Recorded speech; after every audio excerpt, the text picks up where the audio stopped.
So why am I so excited about Nina Simon? She is the founder of a brand new movement and organization called Of, By, For All. She is the immediate past executive director of the Santa Cruz Museum of Art and History. She is an author, a change leader, and an activist. She joined the Santa Cruz Museum in 2011 and immediately realized that she had joined an organization in crisis. Over the time of her work with the institution and with the community that surrounded it, she asked some important questions. What matters to this community? How do we open the doors to welcome people? How do we invite new voices? How do we make hard decisions? How do we experiment? How do we change? And the really fabulous part of the story is that the community responded. In the first 3 years of Nina's leadership in Santa Cruz, attendance tripled. In the 3 years that followed that tripled attendance doubled. Now, as you can all imagine, organizational leadership is one thing, but when people start to get a sense that you know some things that they need to know, they start asking for your presence. Thus our challenges getting Nina to join us over all of these years of trying to bring her to you. She responded to that by recognizing that, well, the Santa Cruz Museum of Art and History had been a wonderful place to start the work in order to continue that spark and light more flames across the world. It might be better to be doing it from a slightly different base. Thus the foundation of, by, for all, in order to be able to help and inspire even more people. So with limited further ado, I'm proud to introduce Nina Simon. Thank you. Bonjour, je m'appelle Nina Simon, and hello, member of my grade school French, so I thank the translators who are here with us as well today. It's really my honor to be here. As Catherine mentioned, I've just finished 8 years of being a museum director. In fact, my last day was Friday, and then on Saturday I got on a plane and went to England, where I've been the last few days, and it's really my honor to be sharing my first week of my new life with you. I really never thought that I would be here with you. I never thought that I would be a museum director. I never thought that I'd be in culture at all. See, when I was a kid, I had an entirely different dream. When I was a kid, this was my hero. This is Sally Ride. She was the first American female in space, also the first lesbian astronaut, although she wasn't out at the time. When I was about 7, Sally Ride went into space, and I decided that was it for me. I was going to work for NASA, and by about age 8, I had decided I was going to become an electrical engineer. So I followed that dream. I went to school for engineering. I went to university for engineering. And it wasn't until I was in my very first lecture hall in an engineering course that I started to wonder if this dream that I thought had been mine actually belonged to me. See, I walked into that lecture hall. I got out my brand new notebook. It smelled like chalk in the room. And I started looking around at the classmates who were filling the seats around me. There were hundreds of them, and all of them were men. See, at my program, like most electrical engineering programs then, and actually unfortunately still now, my program was 1% women. That was among students. Among faculty, there were no women faculty. There were no women graduate students. In fact, in all the time I spent in electrical engineering, I never met a woman engineer. I graduated from university with honors, and I got that dream job right away at NASA. And I quit that job just 6 months later. On some level, I felt like I didn't belong. We've all had experiences when we felt like we didn't belong, where we looked around and we suddenly realized how many of them there were and how few of us. Maybe some of you are having that feeling at this conference here today. That feeling of not belonging is powerful. It's a feeling that led me to give up a dream I'd had since I was a little girl. But that feeling also spurred me to take on this new dream, this dream that we're here to talk about today, this dream that we can create places where all kinds of people feel that they belong. That dream led me eventually to run the Museum of Art and History in Santa Cruz, California. We call it the MA. And as Catherine mentioned, when I came in 2011, we were not yet realizing the dream of being a vibrant community space. At the time, we had two really big problems. The first was money. We did not have any. The day I walked in the door as the new executive director, we had $16,000 in the bank, we had $36,000 in unpaid bills, and there was no magic check coming on the horizon. The board was talking about closing the doors of the museum. And at the time, we actually had an even bigger problem, and that was a problem of relevance, that there were more people who knew that this building used to be the county jail than knew it was now a museum, and it had been a museum at this point for almost 20 years.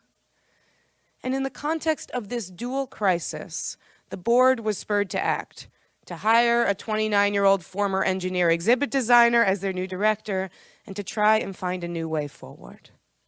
And in the boardroom of a failing museum, this is the question people were asking. How can we get new people in here?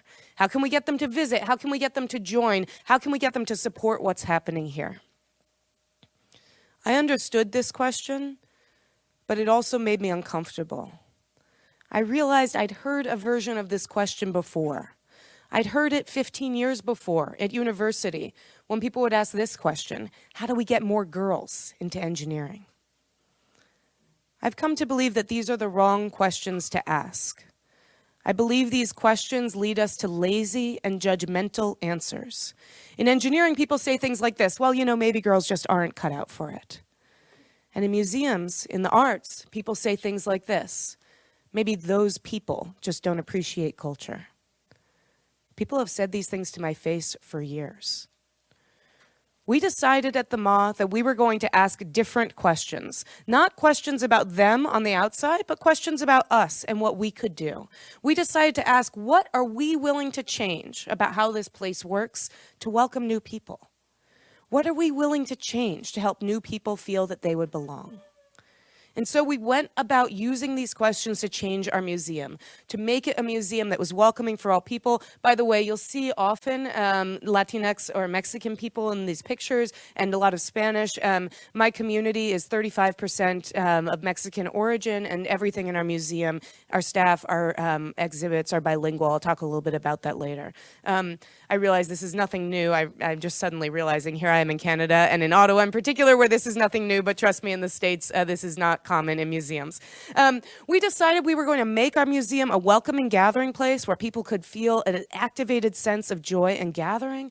We decided we were going to find ways to connect people with strangers, people from different walks of life, different backgrounds, different ages, different cultural preferences.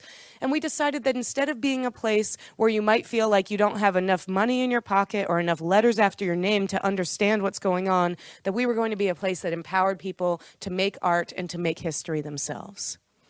And as Catherine said, this is not just a philosophical change. It became a fundamental business change as well. So when I came in 2011, we had this shaky budget of $700,000 a year. We had 7 staff members, and we had 17,000 annual visitors, the majority of whom were retired white people and school children. Today, or the last year that we closed, here's what that looked like. Budget of $3 million, 40 staff, 148,000 visitors, and those visitors now reflect the age diversity, the income diversity, and the racial diversity of our county. How do we do this? This is the question we ask ourselves. This is the reason I get invited to come talk with you, because people are curious, how did we make these changes? And so a couple of years ago, we started looking within our own story for a pattern. And when we found it, we found that it was incredibly simple. We believe that we've been successful because our organization is of, by, and for our community. That means our staff, our board, the content we share is representative of the community we serve. Our programs are created and co-created by our community, and that makes us welcoming for our community. Let me give you a really simple example. This is a project we did actually in 2012, a long time ago now. We wanted to invite people to connect with the idea of collections, something that every museum has. And we wanted people to be able to share their own collections, but we didn't want their tractors or their sewing machines, and we decided we were going to create a space where people could share the collected memories that they had. So we took this space, we filled it up with empty jars, floor to ceiling. We commissioned a muralist to make this little mural on the wall to explain what you were supposed to do, take some materials, take a memory out of your head, put it on the wall. It's always terrifying to open a project totally empty and expect that it's your community that's going to come in and fill it up. And what we found was that they did fill it up, hundreds and hundreds of jars. We actually ended up getting a mason jar sponsorship for this exhibition because we needed more of them. There were some simple memories. I remember my dad teaching me how to golf. There were some evocative memories. I remember wearing a red dress on my wedding day. I'm very curious what the story is behind that. This is one of my favorite memories that was shared from this woman who wrote, I remember I was 5 and left at church in my best dress to be found by and hoped to be taken in by another family. I walked away in my lacy dress, remembering how to get home, walking the streets, my dress getting hot, my feet sore, until I found my parents at the corner store. They were unhappy. Yeah. This is not a story we ever could have curated, right? This is not a story that our staff could have ever found to put on the wall. It came to us because we invited our community in. And so if you look at this kind of from an of, by, for framework, it's very simple, right? We have memories of our community, shared by our community, and for the enjoyment of all, so that we could tell more stories in our space. So this basic framework works on the format of a project like this, but we also have used it on the level of our institution. And what we found actually, as we started looking into this pattern, was that we didn't just see this pattern at work at our organization. We saw it at work at lots of organizations around the world, libraries, parks, theaters, health centers that were doing a great job engaging diverse people in their communities and what they do. So about a year ago, we decided we're going to open this website of By For All, and we're going to invite people around the world to share their tools and stories for how they're becoming of, by, and for their communities.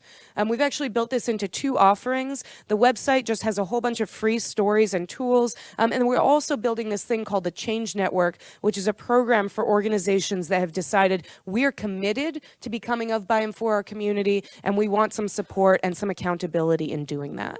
Right now, online, if you want to check it out, the kind of lead offering we have is this self-assessment. It's a way you can get a sense right now of where your organization is and being of, by, and for your community. I'll say that we have about 2,000 people who've taken it. About half are from culture and arts, whether that be museums, historic sites, theaters, symphonies, music centers, but about half are from other civic organizations like libraries, parks, health centers, other kinds of community centers. And if you get bored at any point in this talk, you're welcome to just whip out your phone and try this. It just takes about 5 minutes, and you'll get a custom report sent to you to get a sense of where you are right now. But I want to share with you some of what we've been learning from these 2,000 organizations around the world in 45 countries right now who've taken the self-assessment. The very first question we ask is this. We say on a scale of 1 to 5, where 1 is strongly disagree and 5 is strongly agree, how much do you agree with this statement? Our organization or our institution welcomes people of all ages, backgrounds, and abilities.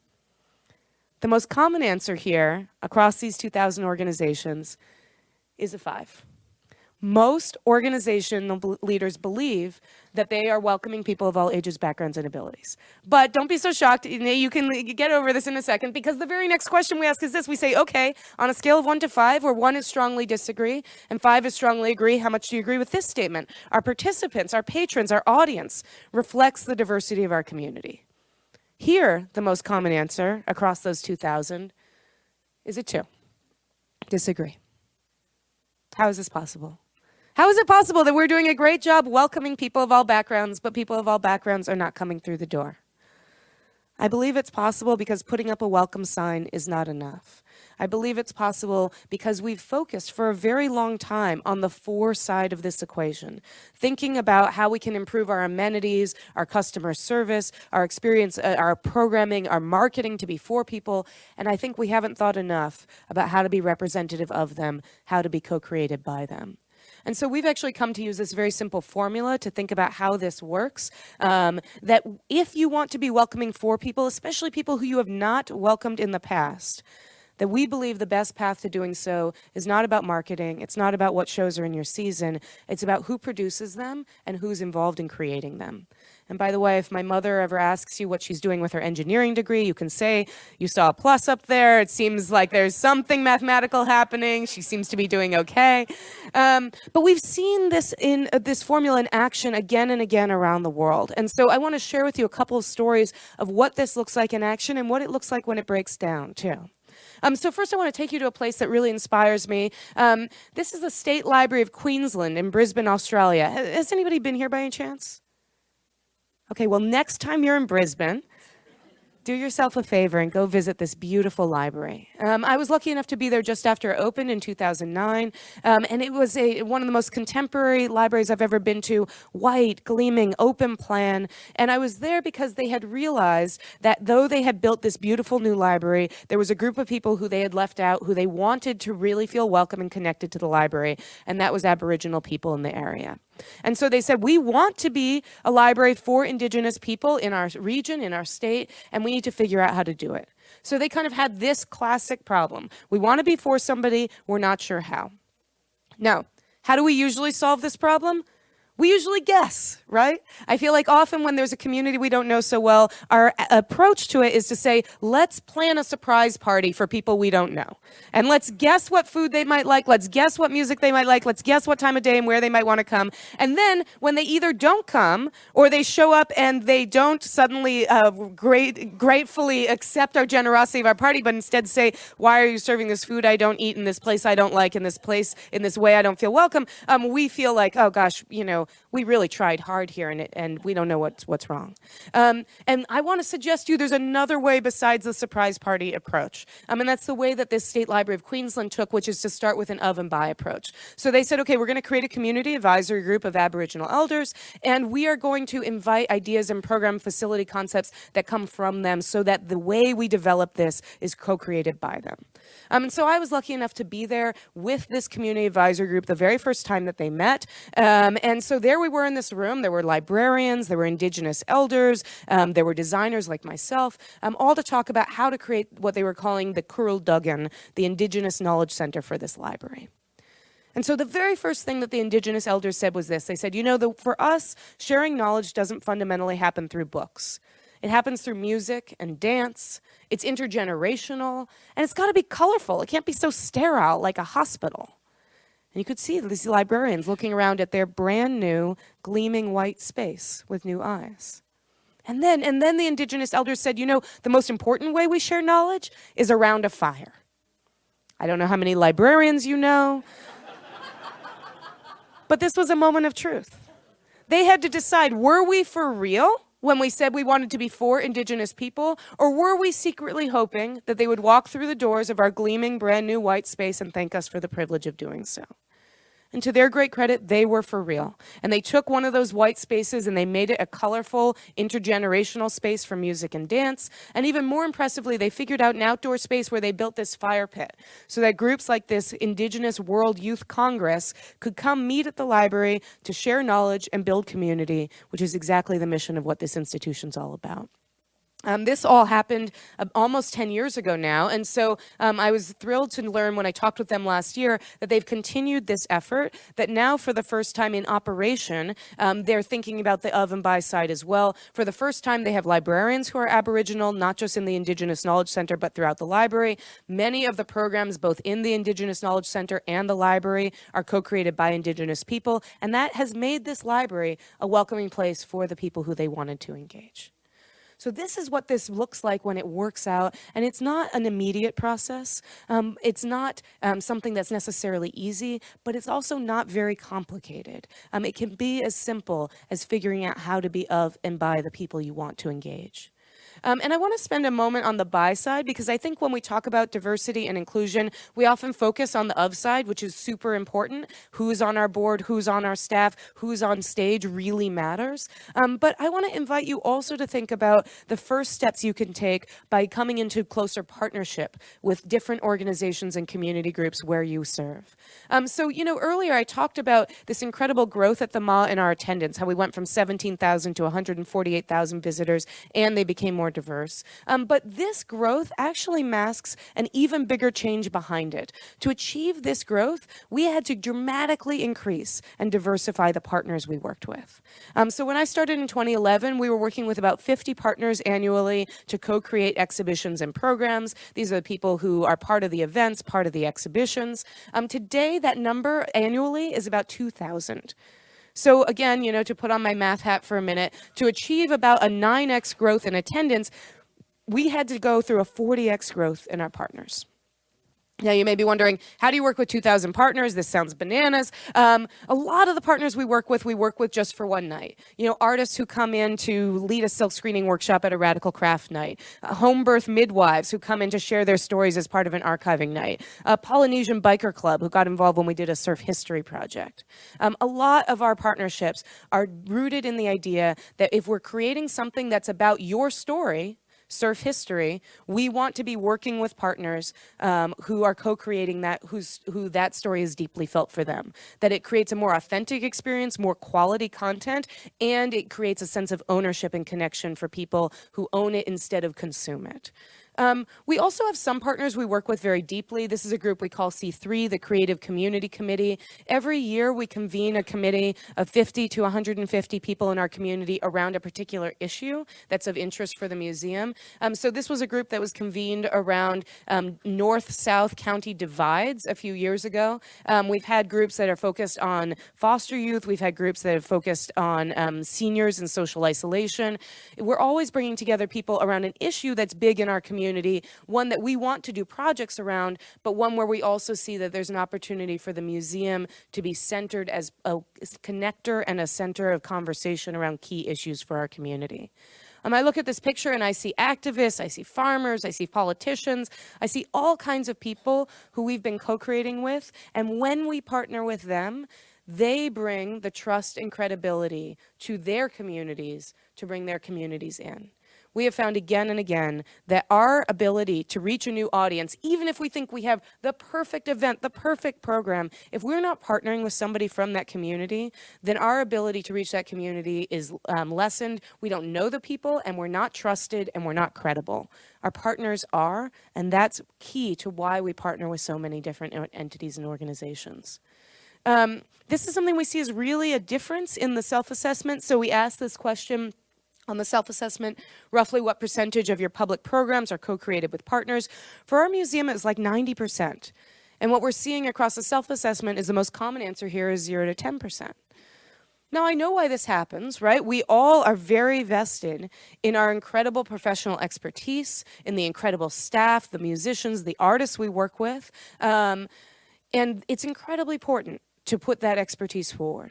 But I would submit to you that when we can partner with others to share that expertise, to share that power, it creates an opportunity and a sense of trust and credibility that you'll never get with your own staff and your own experts in your space. So when we look at how this works and how it breaks down, a lot of it has to do with trust. In the Of By For All Change Network, which I mentioned earlier, we're working with organizations all over the world that are trying to go deep in learning how to become of and by their communities. We're working with 38 organizations right now. One of them is a symphony orchestra, the Oakland Symphony, and I want to share with you a story about a misfire they had around trying to create something with their community and struggling to do so. I'll skip this. One of the things we've heard from the organizations that are part of it is they say, we thought we were doing things that were of and by our community, but we realized that really what we were doing, like a lot of nonprofits, was being for them and not asking what could really serve them. And so I want to share a story behind this kind of realization from the Oakland Symphony. And that makes people feel like this when you do that to them. This is the Oakland Symphony, Oakland, California. It's an unusual symphony orchestra. It's led by an African-American music director, and their leadership and their activity in a community that is very diverse and very activist reflects their community that they serve. So yes, they do traditional concerts, but they also do events that have a different kind of feeling in how they're set up, what the sense of welcome is, and they create a lot of programming that is responsive to and in partnership with their community. community. A couple of years ago, you may recall the ghost ship fire in Oakland. This was the second worst fire in an arts space in North America, besides the one that happened in Providence about 10 years prior. 36 artists died in this artist collective space, and this happened in Oakland, California, where the Oakland Symphony is. So the Oakland Symphony decided we want to do something responsive to and with the community around the ghost ship.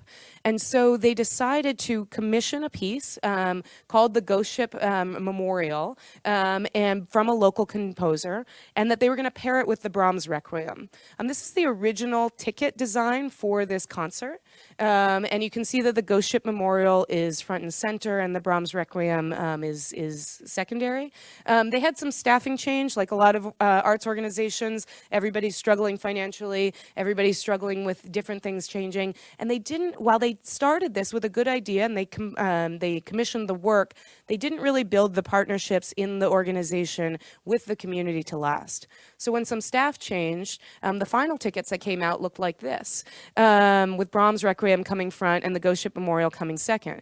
This isn't to say that the symphony did something bad. They didn't have the relationships ongoing beyond the initial commission to understand why this was so important. So by the time they were actually selling tickets, they were selling tickets to something that made many people from the Ghost Ship community feel tokenized, feel like, wait a second, are we being used to sell tickets to some other thing? What's our place here in this concert? And in the end, they had to do that kind of damage control we have to do often, where they scrambled to make connections with the community because there were protests, because people were pissed off. They offered a bunch of free tickets, and it kind of turned out okay. But it didn't turn out great. And it didn't turn out great because they started with this idea that we want to be responsive to our community, but they did it in a more typical four kind of way, instead of really building a relationship with the Ghost Ship community to say, hey, what would it look like for us to do something with you, co-created by you, that was really supportive and representative of you? Yes.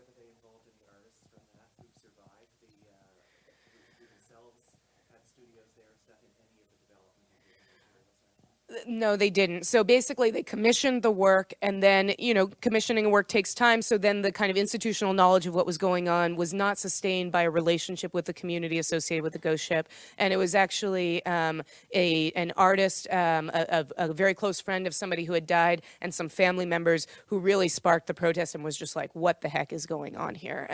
They're also, there's more to this story. And so, we do this all the time. This is not just the Oakland Symphony, right? I mean, and often I think one of the things that keeps us from really starting to do work with community is we're afraid about those kinds of situations coming up. We're afraid that we're going to make a mistake, that we're going to come off as, tokenizing, as elitist, as racist, whatever it might be given the situation. And I would invite you to think about how you can look at these kinds of experiments as opportunities for growth and learning, because there are ways to make that change. Yes, Wendy. So an example, Anita, a microphone. Very relevant for what you do. Great. So an example, hello, is Yeah, this on? Okay, so an example that very many orchestras do here is remembrance concerts. So Big D-Day, we just had Big D-Day and the Remembrance and we had, we thought, invited the right community to our concert, and there was one vet in the hall. So that sort of thing is, again, a breakdown in the community in our part. Yes. Thank you for sharing that. And I think that's a breakdown in really focusing on let's do something for vets, as opposed to let's do something in partnership so that it's of and by that community, so they're feeling ownership. And frankly, a lot of people see this kind of work as being moralistic, as being about, we have to do community engagement. In my experience, and as you saw with what happened at the MA, this is a business choice, and it's also a way to feel more confident that that programming that you're trying to create is going to reach the people that you want to reach, as opposed to kind of planning that surprise party or that concert, holding your breath and hoping that it works out. So I want to share a story from our own experience at the MA of how we made a change to an event that was working in that kind of way problematically and how we were able to take it to a new place. And the event I'm going to talk about is an event called Dia de los Muertos. Dia de los Muertos is a cultural celebration, a holiday, a tradition throughout Latin America about honoring your ancestors. And it happens right in the beginning of November, so right after Halloween. And I just want to note before I start that I'm going to use this term Latinx in this story. It's just a term for people who are Latino, Latina, Hispanic, whatever the term is you use. Where I live, we use this term Latinx, and so that's the term I'm going to use. So, as I mentioned earlier, my community is very Latinx, 35%, and actually the majority are from a state in Mexico called Oaxaca, which is a real center of Dia de los Muertos in all of Latin America. And so for a long time, it had made sense to us that if we wanted to be for Latinx people in our community, Dia de los Muertos, celebrating it in some way would make sense, would be a good idea. So our museum had actually been hosting a Dia de los Muertos celebration, the Dia de los Muertos celebration for our city, for about 12 years. When I came in 2011, Dia de los Muertos was really thriving. Inside the museum, there was this altar the staff had created where visitors could share photos and remembrances of people who had died. We had folklorica dancing. Hopefully, yep, they'll show up. But we also had some things that were not very traditional Dia de los Muertos, like the limbo rock. And actually, when I looked at this event, I noticed that, this event was very successful, but it was also pretty white. The majority of people who came to this event were white, and we started to realize, and eventually we started to get some conversation about the fact that maybe what we were doing was culturally appropriative, and maybe what we were doing was not actually for Latinx people, but was presenting a Latinx experience for a largely white community. At the time, Dia de los Muertos and the Of by Four framework looked like this. At the time, we had no staff at all, actually, who were Latinx, and very few volunteers who were. At the time, we had an event that was co-created by 5 partners, 4 of whom were white. And at the time, we had a festival that was for 380 people coming, and about 300 of them were white. So even just on a business sense, if you think about this, on our day that was supposed to be our biggest day of the year for Latinx people, about 80 people were coming. They were not the majority in the space, and they were only coming on that day. So we knew we could do better, even if we just focused on the numbers side, but we wanted to do better, and we believed the way we were going to achieve the numbers and achieve that recentering was by working in a different way. So as we often do, we started on the buy side. So we started by recruiting new partners. So there's an organization in Santa Cruz called Senderos. They're an Oaxacan organization that does music and dance. And so we reached out to them and said, hey, we would like to involve you in Dia de los Muertos.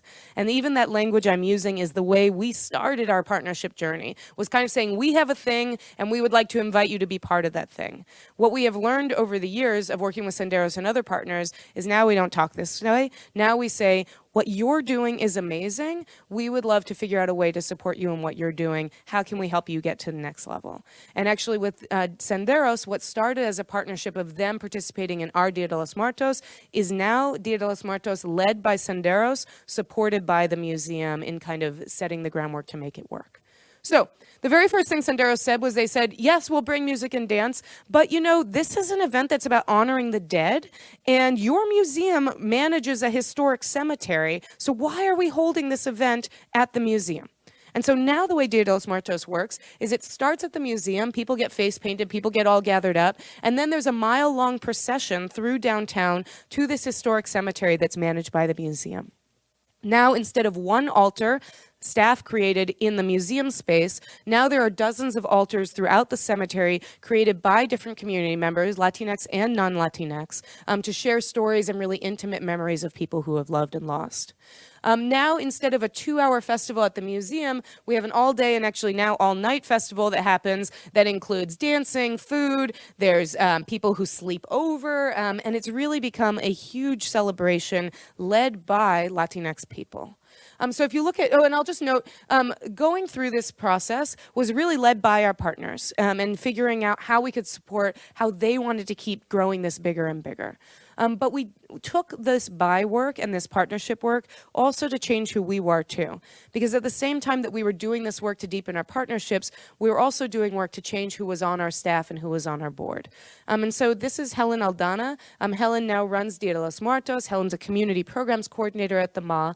And I want to be really clear that Helen is not the right person to run Dia de los Muertos because of being Latinx, but being Latinx gives Helen some skills and competencies that make Helen extremely good at doing this job. So for example, Helen is bilingual. Many of our partners are monolingual Spanish. Does it help for partners to feel empowered if they're working with somebody who speaks their language? Absolutely. Helen grew up celebrating Dia de los Muertos with her family, which may not sound like a big deal to you, but let me tell you, I am Jewish. You would not want me planning your Christmas party. Not that I couldn't do it, but I think I would probably do a better job if I had some connection to what that holiday and celebration was all about. Most of all, Helen's the right person because Helen does what all of our staff at the MA did, which is to really identify not as the person who makes the thing, but as the person who makes space for our partners to shine and makes it possible for them to do so.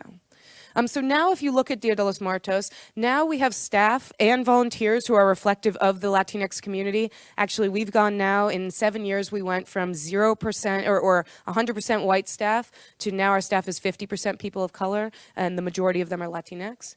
Now we have an event that's co-created by 50 Latinx artists, and now we have an event that is serving way more people, 1,300 people. They think this year it might be 2,000, and most of them are Latinx. Now, let me be clear, there are more white people coming now than ever before, too, but they're coming to an event that's centered on a Latinx experience.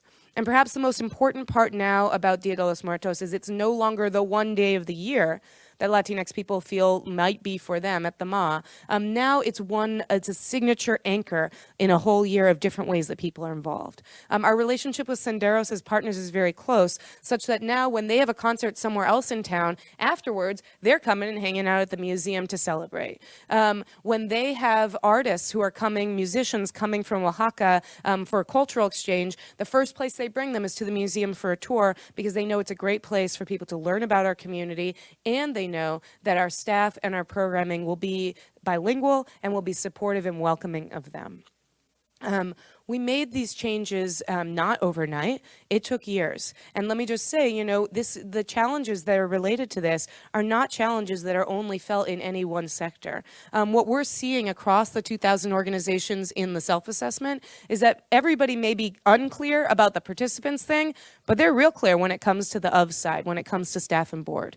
When we ask, how much do you agree with the idea that your staff reflect the diversity of the community? The most common answer here is a 2, and we get the same answer when we ask about the board. I'm not suggesting that these changes are easy to make, but I do believe that they're powerful to make, and that while they may not be easy, it doesn't mean that it's so complex what the path is to get there. So what I want to invite from that perspective of simplicity is just 3 simple ways that you can get started if you want to go down this journey with your own organization. The first is you can try the self-assessment. So you can go online to ofbyforall.org and you'll find this self-assessment. I would love to see more orchestras and symphonies in this self-assessment. I would love to see more Canadian organizations in the self-assessment. I would love for you to get a sense of where your organization is right now. If you're interested and so inclined, there is also the opportunity to go deeper in the Change Network. We're working with 38 organizations right now. We are going to be opening up more spots by the end of the year. Our hope is by the end of 2020 to have a couple of 100 organizations around the world doing this work. Here I highlighted we have 2 in Canada right now, the ROM in Toronto and the Genesis Center, which is out in Calgary. And you can see also that the diversity of organizations in here, there are theaters, but there are also libraries, there are parks, there are village trusts, there are health centers, there are all different kinds of organizations. And what we're hearing from folks is that getting to work across sector and with people from different parts of the world has really sparked new conversations. We all know how powerful it is to be in rooms like this with our colleagues talking about the deep inside of our sector, but I also believe that sometimes the most catalytic ideas come when we connect across our differences in place and field and work. Second, a very specific thing you can start with, and this is what we're going to play with in the workshop if you choose to stay here in this next piece, is to really get specific about the communities you want to involve. You know, we often find that when organizations start out doing this, they realize, wow, there are so many communities who are not involved or who feel excluded. Let's try and get them all. And if you try and get them all, that is noble and ambitious, and you should go for it. But I really suggest that you start one at a time. And actually, the way we work in the Of By For All Change Network is we provide tools to help organizations pick just one community that they want to go deep with. So here are a few examples of what those communities look like. Somali mothers with young children in the Burnsville neighborhood. That's a library in Minnesota. Community college students who are formerly incarcerated. That's a theater. Peruvian traditional artists. That's an art center in New Mexico. This last one I love. This is from a public radio station in Texas. It has the biggest listenership, the biggest geographic range of any public radio station in the U.S. And they decided that they were going to focus on a community of just 10 people, senior citizens who get lunch at this very particular nutrition center. Now, you may be wondering, why would an entity that's covering hundreds of thousands of miles or of people and airwaves focus on just 10 people? How could you make that decision? But what they realized was that there were so many people who were elderly, who were poor, who were living in rural parts of the state, who they felt like they could really have meaningful impact with their programs. And they didn't know how to define that as a community. They weren't going to drive out to towns all over West Texas. But they did realize, you know what, here's a tight community of people who are getting together to play bingo and have lunch every Friday. And we could send some reporters down, we could send our staff down to get to know these folks, to co-create some programming with them, which we believe will make us more accessible and more meaningful for that much bigger constituency of rural seniors who are out there in Texas. You know, we heard a couple of these examples. The Ghost Ship Memorial community, it shouldn't have been that hard to figure out who the people were in that community. You talk about vets, if you're in a big city, you may have to get more specific and you may say, hey, it's this particular veterans hall, or it's veterans who are getting services at this particular place. When you get really specific about community, then you can go talk to them. Then you can go understand what matters to them. And then instead of guessing and planning that surprise party, you have real humans with whom you're thinking about how to reach not just those specific individuals, but how to reach breadth from that depth. And the last thing I want to invite you to think about, and this is more conceptual, is to think about how yourself to frame the work that you do and the work you encourage your colleagues to do from this perspective of space making. This framework came to me from a person I really admire named Beck Tench. She's actually a board member now of By For All. And Beck was hired about 15 years ago by a garden and nature center in the south part of the U.S. And she was told her job was to introduce digital culture to this very traditional institution. And she was told, your job here is to take risks. If you're not failing, you're not doing your job. Kind of terrifying, right?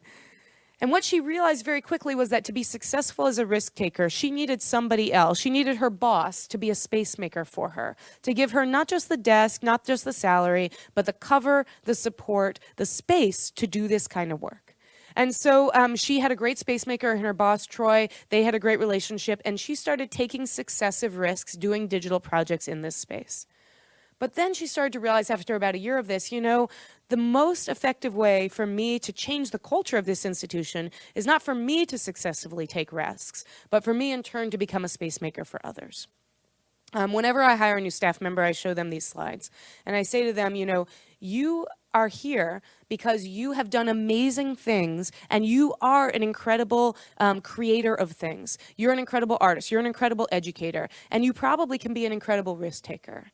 And I want to challenge you to take one more step and to think not just about how you can make the thing, but how you can empower others to make the thing. And we would always say at the MA that your success as a staff member was not based on what you create, but on how you make space for others, for your staff, for volunteers, for community partners, for community members to create. This kind of shifts incredibly hard, right?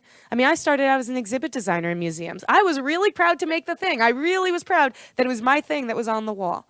And it took me a long time to be able to translate where I got that sense of satisfaction, where my ego came from in my work, away from that idea that I'm the risk taker, I'm the person who makes the thing. But I invite you to think about the opportunity that when you're a space maker, there are so many more things that will be made. And you'll walk in to your space, to your hall, to a concert, and you'll see things that will surprise you and delight you, created by people who you didn't even know.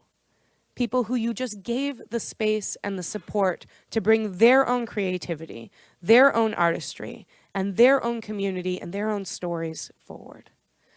So with that, I just want to thank you, and I want to invite you and all of us to think about how we can make orchestras, how we can make these incredible spaces and this incredible music something that is really loved and internalized as of, by, and for all people. Thank you.